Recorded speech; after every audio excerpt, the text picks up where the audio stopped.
I see some geese, and I'm approaching them because I want to play tag. And this is Lilac's list of things to not do to nature. Number 1.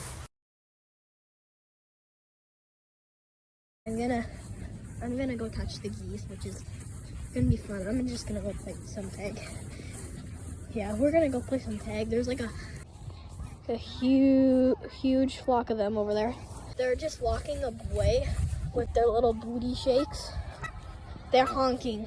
They fly.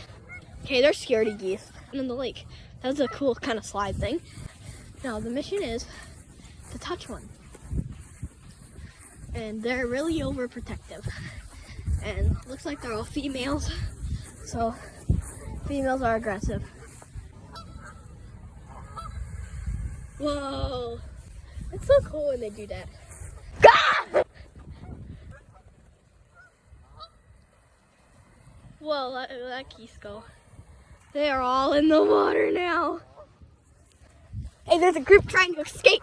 They're trying to escape me. They're all in the pond, except those 2 groups. So I'm gonna carefully approach them. 3, 2, 1, go. You can run, but you can't hide. So I split up the flock.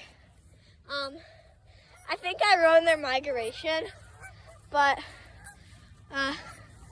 yeah, Lilac just ruined the geese's migration, which was very fun. It's part 1 of things not to do to nature with Lilac. Bye.